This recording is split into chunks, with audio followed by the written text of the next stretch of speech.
Unayo ingane Miyeza nxa sokukubuza umbuzo personal ngikubuzelani lokho ukuthi ngithi ngifuna ukucacisa ukuthi ubaba ekhaya lakhe uMyeza kubuhlungu mangabe attack yena as an individual, but I strongly believe ukuthi mawulalela inkulumo ayishoyo ukuthi isizathu sokuthi basupporte umntwana is standing for men.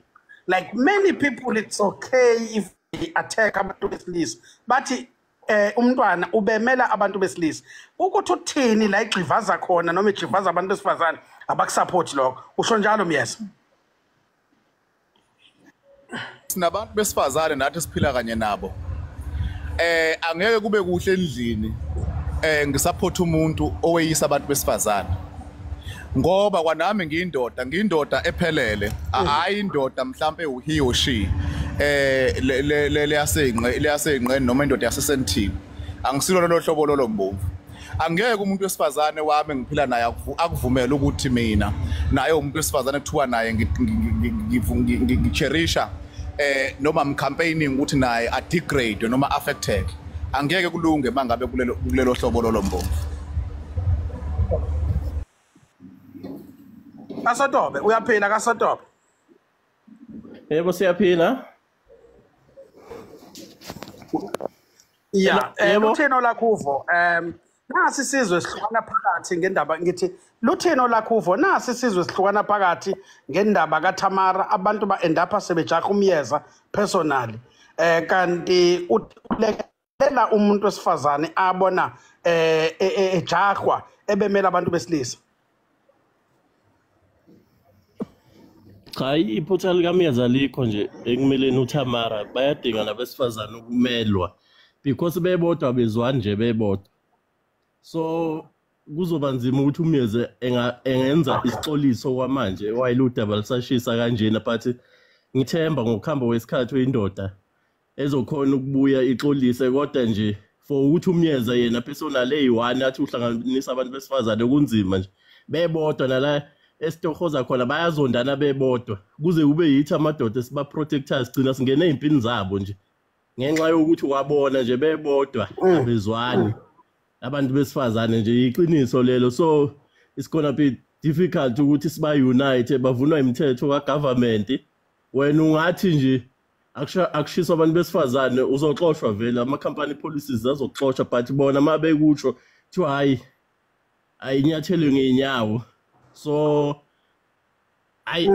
sazoba nzima impela bese ngiza kuMyeza personally ngangishilo ngathi your voice is powerful, but I think akakasitholi stand is right so ukuthi ayiphushele icontent ezomenzela imali through ama social monetization o Facebook kanje, but yena izwi lakhe nje uMyeza I think now sebonile is powerful, it's been through a lot, but bengacela athole icontent right ezombenefita naye ingambeke engcupheni awamamazi waphelela lapho nje.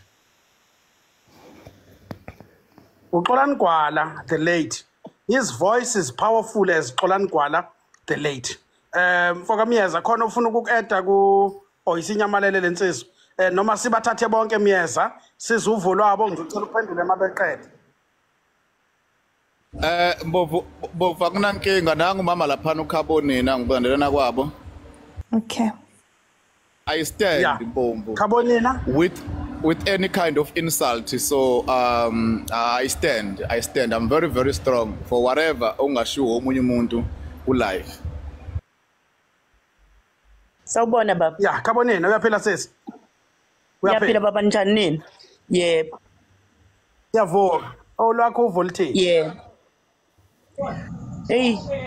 Uyabona olwami uvo Mbomvu luthi kuyimi ngesho mina anginasi noma asikho isici ngisibona kimi esingayenza ngithi ngiyayikhetha inkosi already kudala nje ngayihlanganisa. Bengizothi ngumuntu wesifazane ozizwe ethinteka kathi nje inkosi ngiyakukhetha kabusha. Ngiyabonga inkosi ukuthi unginike ithuba lokuyibona ukuthi ngihamba kanjani endleleni yami. Khosi awukwazi ukushawa uvala ungonami. Awukwazi Mbomvu ukushawa uvala ungonami. Umushawa uvala futhi ukhombisa ukuphatheka kabi. Ufila guilty khomba ukuthi kukhona okungahambi kahle empilweni yakho okumele mawukulungise. akukona ukuthi izwe lihlukene kabili bakithi ngiyangibona abantu bebhala la bethi ngiyayigada ngokuba umZulu uma uyigada ngokuba umZulu nangokwesithunzi sakaZulu thina amaZulu singabantu abafundiswe kakhulu inhlonipho sihamba phambili lapho saziwa njengomuntu olithanda kakhulu isiko lethu kuyihlazo kimi kungamahloni futhi uma kuukuthi khona umuntu onga-understanding ngevalue ozibheka yena lento ithatheka wrong imbomvu uma kukhulunywa ngevalue ngisaphinda ngibuyele enkulumeni yami endala uma kukhulunywa ngevalue akukhulunywa ngawe nomzimba wakho nobuwena nokufunda kwakho nani kukhulunywa ngehlo elikwingquthu yakho elikhomba ukuthi usezingeni lobuntombi noma usezingeni lobufazi hayi lokwehlisa isithunzi ukuthi ivalue yakho iphansi ngokwesithunzi sakho cha ngale siyasimo sokuthi uma ulotsholwa wena phela kunenkomo kamama inkomo kamama uhamba uyibiza noma ikuphi iyakhokhelwa imelo ukukhokhwa ilowa ya oyonileyo awuzukuhamba uyibiza mawulotsholwa omunye umuntu egaxele ngento angayonanga into engiyibuka kakhulu la mbomvu kukhona abantwana abangasinaki isiZulu noma kuthiwa kuyiwe enyokweni kaNongoma akumkhathaze ngiyobuka ukuthi kwenziwani nabangazange belithole ithuba lokuba intombi umuntu athole nje ithuba lokuba intombi uma kukhulunywa ngevalue uzicabanga ukuthi umbuka cheap yena umbuka cheap no not that kodwa ukhuluma ngalo kuya kuntombo kukwenza ukuthi makulimala wena kuphume inkomo yengquthu kama wakho ngaphandle ke makuya ngokuthi uzizondela uThamala nje cha mangabe zizondela lo mntwana akacace nje ukuthi uzondela kodwa hayi ngokwevalue okwevalue ngimile akukona ukwehla kwesithunzi nokuthi uyinto engelutho khulunywa nganayo indaba siye enkomeni yomuntu wesifazane kunehlo elikhomba elikala nokulotsholwa kwakhe inkomo zakho mase lilimele akukwazi ukuthi liphesheke ziyephuka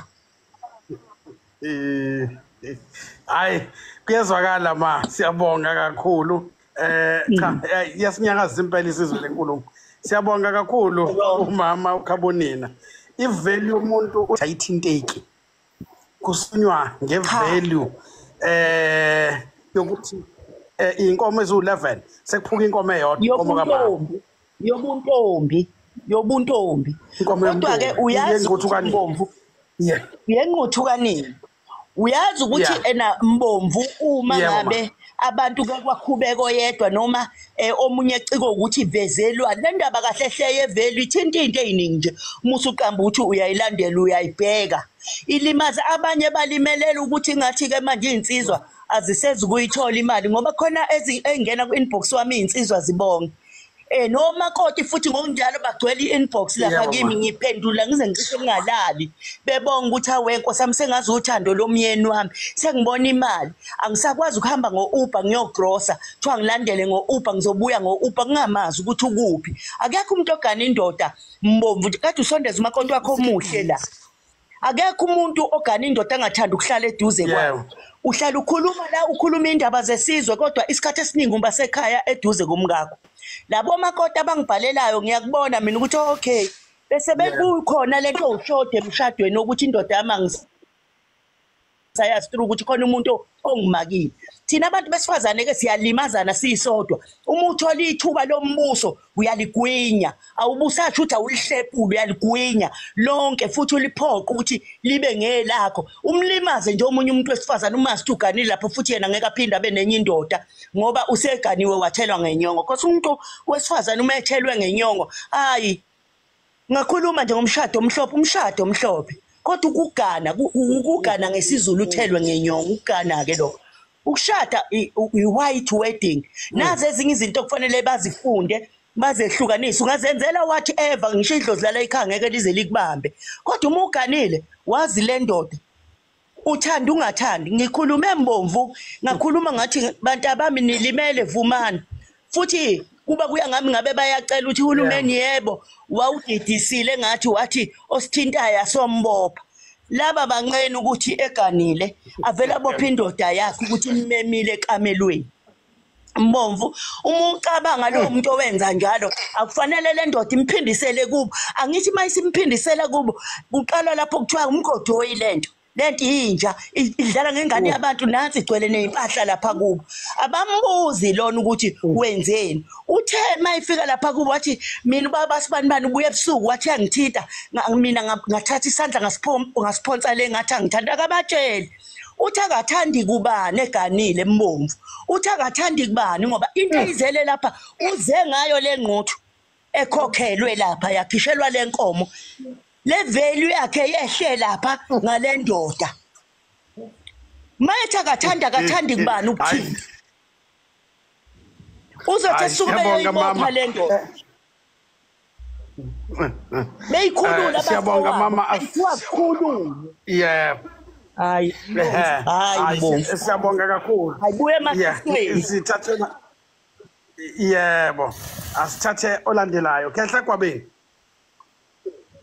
Mbovu somasho njani Ncukumani siyavuka qhawe lamaqhawe njani wena ngiyaphila bhuti omdala ngiyaphila Mbovu lento seyithanda ukukhulunywa ngicabanga ukuthi semanje seyizoqeda isondo lesibili leli ibhizi ukukhuluma naye lento Mbovu isinyakazisile isizwe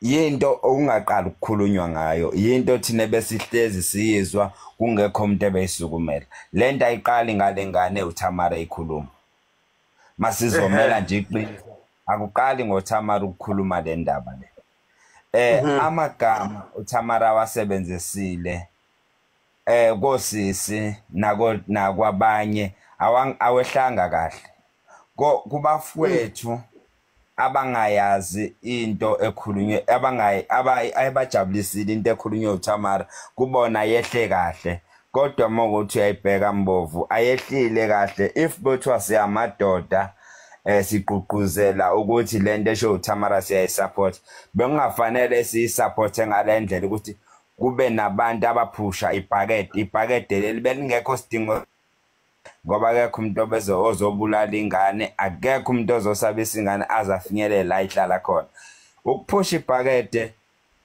ziningi izinto ebezingaphushela ibhakede ezihlukumeza amadoda la eSouth Africa le imali ezingaka ezikhishwayo zikhishelwa lengane lena izozenzani yipi ubani ophumela obala wathi lengane ayikho safety and then ingekho safety nje lengane Mbovu mawuthi siyayikhipha le mali esikhipha kuwena bhuti sikhiphela something mina ngangijabulisa mangikhipha imali wena ngiyakubona ngiyakwazi ngahlangana nawe endleleni ngithi nangu Mbovu esakhipha kuyena imbali masikhipha le mali sikhipha kuSiyamyeza uSiyamyeza simazi sikhona la ko Facebook ko TikTok sikhona kuyona yonke indawo uSiyamyeza sayizi voice yakhe sazi voice yakhe nje kodwa ungathi imali ingena ku account engane hayiya ingangena ku account yengane uyezwa kwabeni hayi ngiyakuzwa Mbovu ingena ku account yengane njengoba besho but asazi ngale kwakhona ukuthi kwenzakalana angithi South Africa lana Mbovu osomathuba baningi siyabazi osomathuba baqhamuka ndlela zonke lento yebhakede mina ngiyibona kuwosomathuba abasebenzisa idingo zabo ngaleli gama elisho ingane lento eyenzeke enganeni umyeza mina kuyongijabulisa hlazane ngambona ubuso ngithi ake nangu lo myeza esihlezi sikhuluma ngaye sibone ukuthi sikhuluma ngaye ngoba sonke isikhathi hlezi kuvelele sibona manje kwabini masingabona ubuso bamyeza naye ethi usabela impilo yakhe uzovuma ke manje avule ibhakede lokuthi khona kuzogadwa yena ngoba naye usabela ubungozi obuzobhekana naye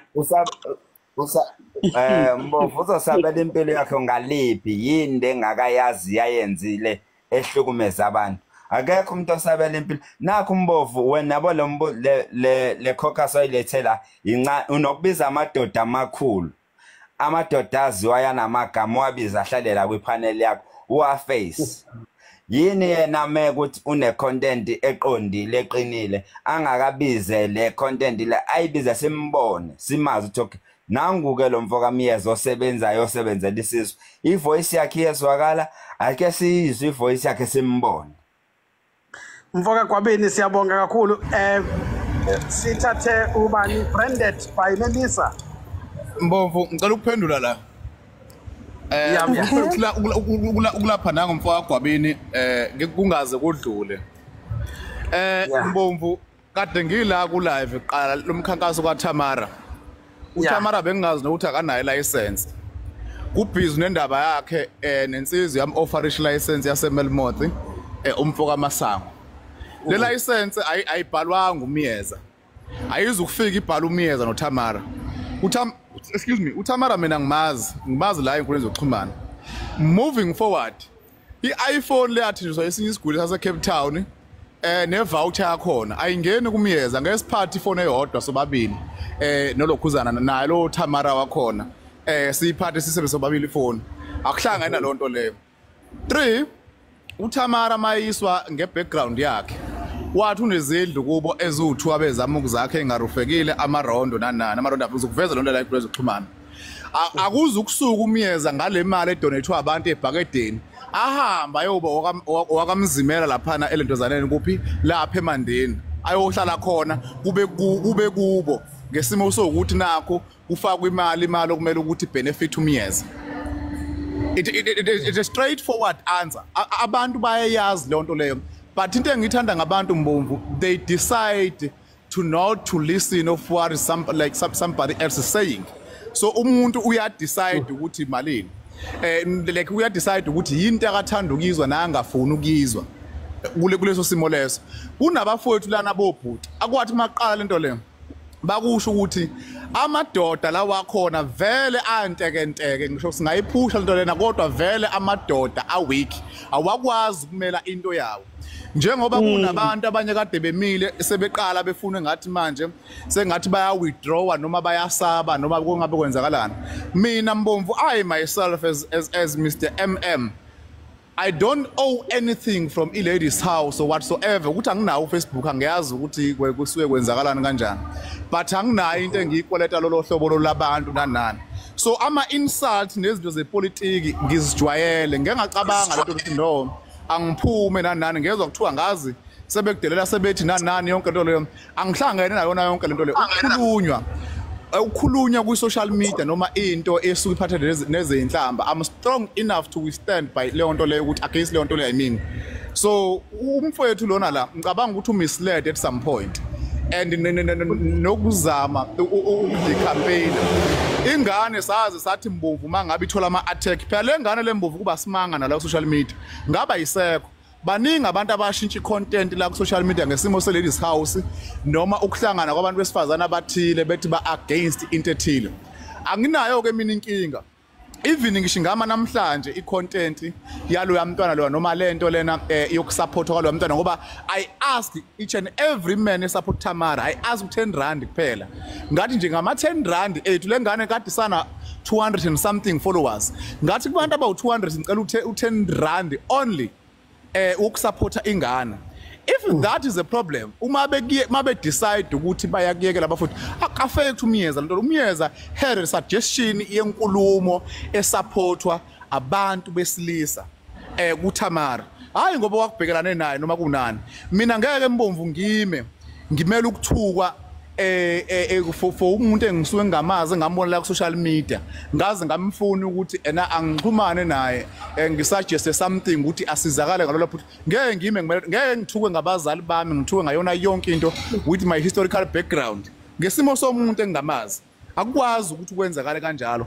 Into lento bisidlulile futhi Mbomvu lento yalengane leyo into eyonile Mbomvu ukuthi mase kuvela ukuthi ingane iyasupportwa ngezimo zezemali and abantu abagijima kakhulu abantu besifazana bese kuba amadoda angenawo umgogodla amanye azama ukuthi adi campaign ngoba into abezoyibona mina ngangenza itarget yepolo ngathi mina asihlanganiseni ipolo nanani ngijabulile mangithinta omunye umuntu wakwenye department senza i-application ye-approval I mean so yokuthi ingane bakwazi ukuyisiza ngicine ngathi kusasa afuna kuphuma ama-result ukuthi ingane izosizakala ukuthi yakhelwe ekhaya for free of charge kuyangijabulisa le nto ayiyi kubo kaMyeza noma kwaMyeza ukuthi iyosiza mina kuzongibenefithisaphi mina ukuthi uTamara uhambe wakhela indlu kubo kungisiza ngani leyo nto leyo kungisiza ngani ukuthi le ngane le yayithenge lipholo kungisiza ngani le ngathi nelicense ilicense it will not be written under my name okwakhe yonke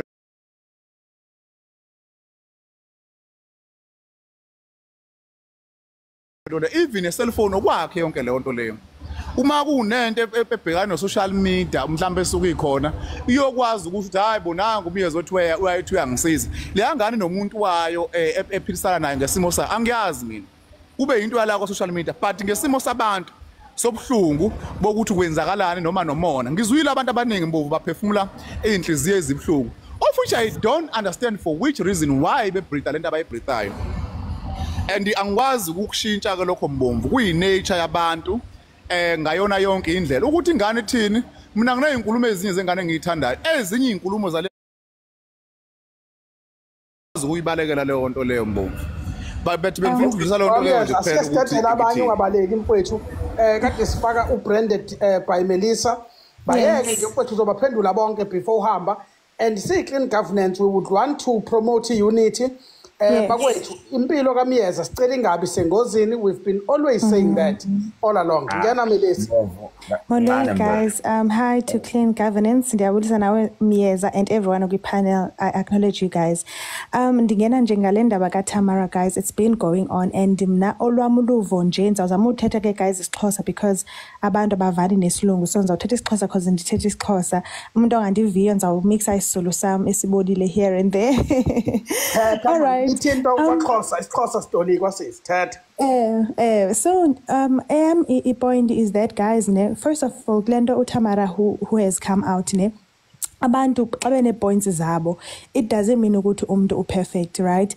xa esenza utshintsho emphakathini right if bekuthiwa abantu who are you know activists ze LGBTQI okanye activists ze HIV and AIDS bekumele ukuthi bonke ba disclose before benze lokho besingeke sibe nalo utshintsho you understand uTamara I think si thetha into ezimbini apha ukuthi yes we agree izinto azithethayo ne points azenzayo ngabesifazane ukuthi you know we supposed to ukuzimela before we even get into relationships namadoda into leyo that we as black women singafuni uyiva into esingekabikho ready kuyiva because really in 2025 there shouldn't be a woman ethi bana I'm going to get into a relationship ngenxa yoba andizovuna monetary values from indoda that is where LGBT I mean gender based violence ingene khona that is where of mani sukuthi khona ukuhlukumezeka because even the president himself he cannot afford to get umfazi othi andizokwenza nix nzawuza nje ngokwami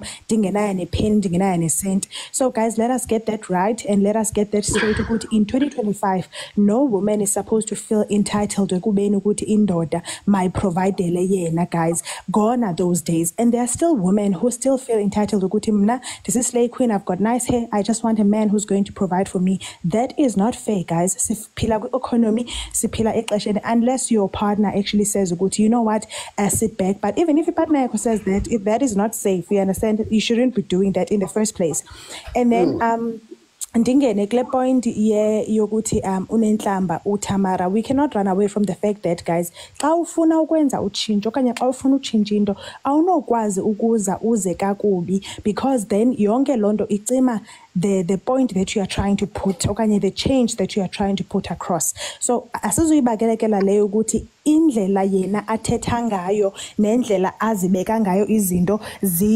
azikho right kubantu besifazane you understand and if ungumuntu on social media who has emotional intelligence okanye okwaziyo ukuthi ahluze yini into engayithatha yini into engayiyeka uzawuthetha lokho ku right kunemfundiso akushoyo then ukuyeke okunye because ku internet you cannot control ukuthi ukuthi umuntu ukukhuluma kanjani. You cannot control behavior yabo, but you can control ukuthi wena ureact kanjani kulondo, and also you can use izinto esizinikwe apho yokuthi ungablocker noma uchinge noma uthi unfollow. So people need to understand that ukuthi abantu baphuma from different backgrounds, abantu bane imfundiso ezahlukile. Not everyone is educated enough ukuthi mayekhuluma into uzoyikhuluma ayihluze nesikole sinendawo yaso kuyo yonke lonto. But that is not my point.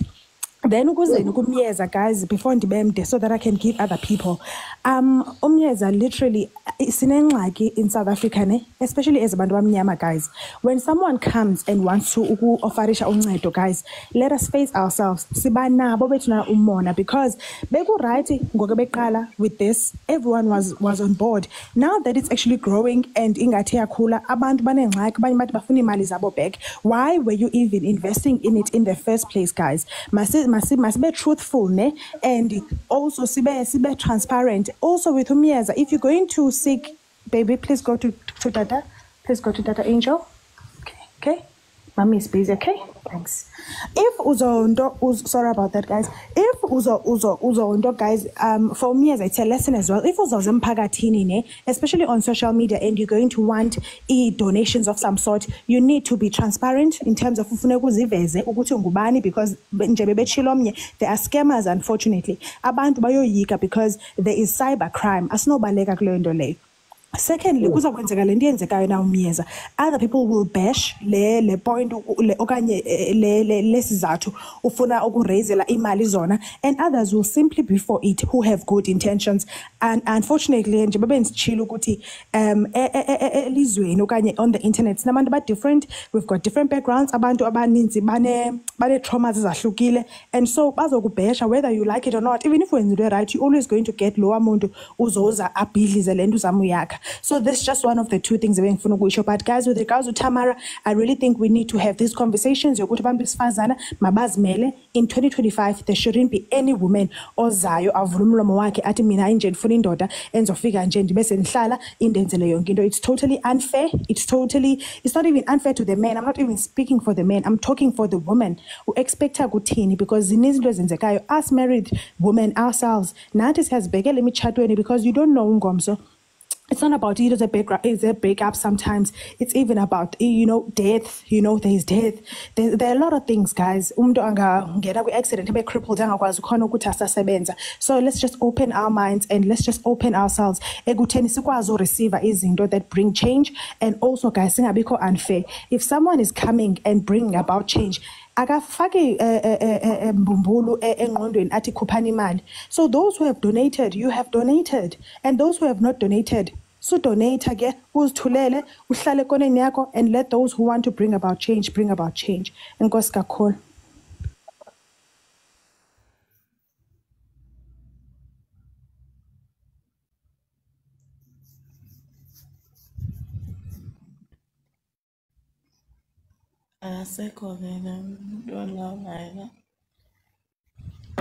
Mbomvu ushone ngaphi Mbomvu? Point I think befana ukuthi ngiloko.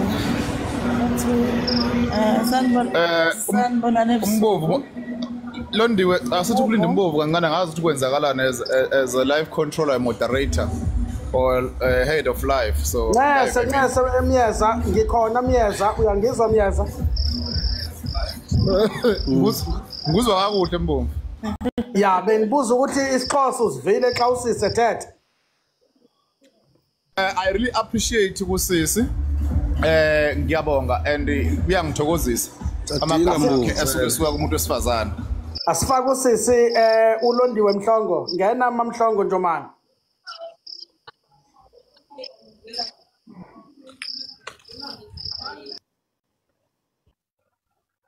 Wemhlase Mhlongo, ngena mamhlongo.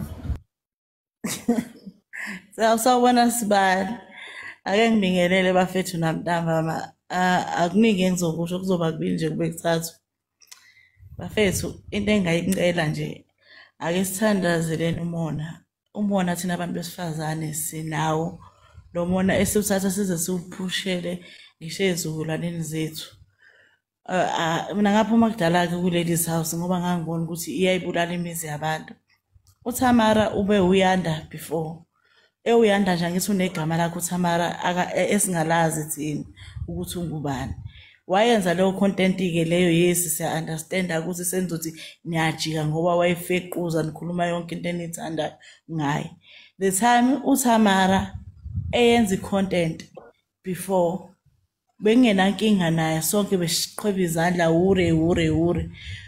Why mase kufika isikhathi sokuthi ke akufakwe leli bhakede senikhuluma kangaka senifuna izinto ezindala ezingena sidingo senzoziveza lana yini ngempela into nje ekhona nje umona mkhulu kubantu besifazane ngisebenza khona ndawonye abantu besifazane banomona iziba njena nje lento sekunama debates angaka umona ake sithandazele nje umona bafethu akukho engingakusho anginendaba ukuthi umyeza engavela noma engevele anginankinga nomyeza anginandaba naye kodwa nje mangizokhumbula kahle umyeza akayiqalanga eyedwa lento ukuthi acontribute baningi why ke manifuna ukwazi ukuthi amabhakede egcinenzeni ningabalandeli abanye bamabhakede nihambe nifuna ukubona kwenzeke ngempela lokho okuthiwe kwenzeke engizokuthandazela nje bafethu ayibuzo imali yebhakede kwabafuna ukwazi imali yebhakede mamhlonga ayibuzo qhubeka nje manje angizwa ngithi imali yebhakede ayibuzwa ubuza imali yebhakede ayibuzwa nje leyo mali ayibuza imali yebhakede ngisho esontweni uyanikela ukazi wabuza ukuthi ishonephi imali kuye kufike kube yomnikelo kube kuthiwe kuphinde kuseqedwe kuthiwa eyesakhiwo kuphinde kuthiwe eyokweshumi awukazi wayibuza ukuthi ushonaphi umona nje ube ukuthi nje intombazane encane izophumelela izoba nalokho abangenakho bona siyabonga Njomani sikeni umona ngoba kunje umona yeah Njomani siyabonga King before ngehla ngicela ukuthi thank you so much Londiwe before ngehla manje so that kuzoba khona abanye bazojoina so that sizofunda kubona I do e-branding and design for abantu abafuna ama CV and then mentoring so ima ngabe khona umuntu ofuna usizo lwami especially ama lady we always say ukuthi asiziphuhlise asizikhulise so I'm not only about ukuthetha but ngiyasiza nalokho ukuthi abantu bakwazi ukuthi bangaziphuhlisa kanjani so abantu nje bangafollow page yami bazofika khona umsebenzi wami pha siyama design ama website senza everything that has to do with the businesses and also individual branding so abantu nje banganifollow ababona umsebenzi wami ikhona number yami ka WhatsApp phayana they're ready to work in the new week and make sure ukuthi ladies they get secured imisebenzi yabo iCV yakho is always what is presenting you abakwazi ukuthi ngibani so it's very important that you get it right up ku 2025 ezaqala unyaka inkosi kakhulu sibonge kusisimelisa bakwethu if you want to promote your business please warn us before ungasatake njengosisimelisa it's wrong but let us know but ke siyaba support abantu ukuthi bayimele we are not jealous we fully support you okwamanje sike sidile ne topic steps sanibona nibofuthi nanibona steps ngiyaphila nanjani ungifake mbofu mfowethu kuhamba ngequeue wethulani kuzothi makuphuma uCeps ingena ugabhisa ugabhisa kungena wena makuphuma wena Thulani unkululeko ugcina usiya ngena Ceps kancane Mbovu ngicela Mbovu kuba khona makugcina unkululeko usiya G ungena manje kade abantu bebakhona bephuma bengicela sibambe ngalohlobo lolo ngoba ngicela ukukhululeka mase qedela unkululeko bengizobalinda bonke nje boba u7 or 8 bebedozana bekwazi engage bese ngiyaphuma ngiyabonga kakhulu ngiyana Ceps yebo into engisanda uqala nje ngiyesho thina siZulu sayinsini ngento eyenzeka manje siyinsini angaze ngibone into nje ngihlezi ngiyezwa kuthiwa amaZulu ayasupportana bayihamba into eyi1 hamba wodwa kodwa inhlamba engaka ekade yithuka abantu besifazane kangaka babe bancane abantu besilisa bamaZulu kade bethi hayibo siyamuzwa uTamara uthi right kodwa inhlamba engaka seniyikhipha ubona umuntu wesifazane uyipostele sengize namagama amasha we ngigxuma suze in kuhle kube nje yaya uTamara why most of us ukuthi asiyamzonda noma asizwa into ade yisho sidelelekile sabonakala kwamanye ama tribe singento yalutho kumaZulu akithi thina akuthiwa manje amanye ama tribe ahlezi azodelela amaZulu amadoda amaZulu ngobudoda babo hlezi nathi silwa kungathi nathi sinalobo budoda singabantu besifazane bamaZulu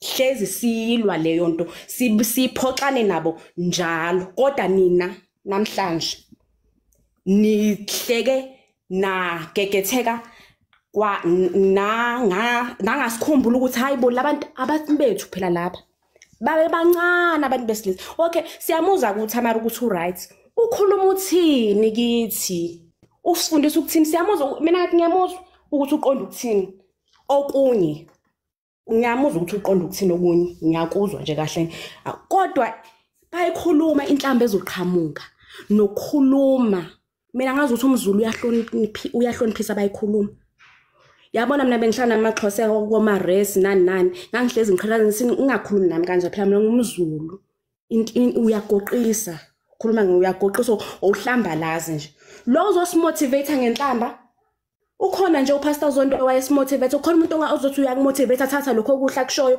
kodwa ngapha nenhlamba hayi guys last phoxekile ngiyiphoxekile mina nje kakhulu ukuthi hawu sase divide kanje kwabancane abantu abasimelayo yabona futhi ngeze kubhuti Mnyeza unayo leadership yabona unkana eqoqwayo ngabe kukhona abantu besilisa abalimele kakhulu ngangangukuthi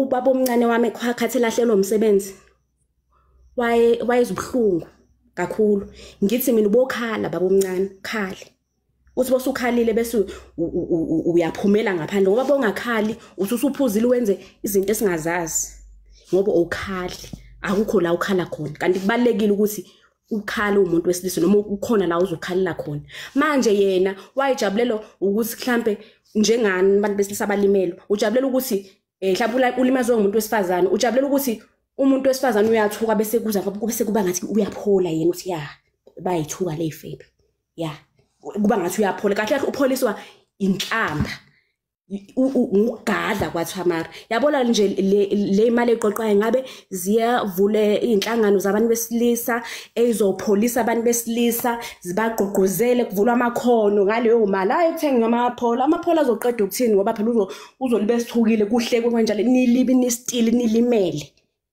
nilimele vele nje kuyacaca kufana naye uThamara omunye olimele kwayena ngoba lezi zinto uyikhuluma mhlambe ulimele nje lo mntwana ulimele udinga usizo kwayena nje manje lo muntu olimele uzogadla bese kuyaphola ke la enhlizweni umuntu olimali wenza njalo ungathi engazwisa ubhlungu omunye umuntu bese kuyaphola nabantu besilisa kuba njalo ngibona bese kuyaphola engabe uyalapha yena bethi bese ilaphile bese ethi angeke ngiphinde ngithole umuntu wesifazane onjeya sengilaphekile ahleke akhale kuze iphele manje bawugadla ila ethi yes nibathole kahle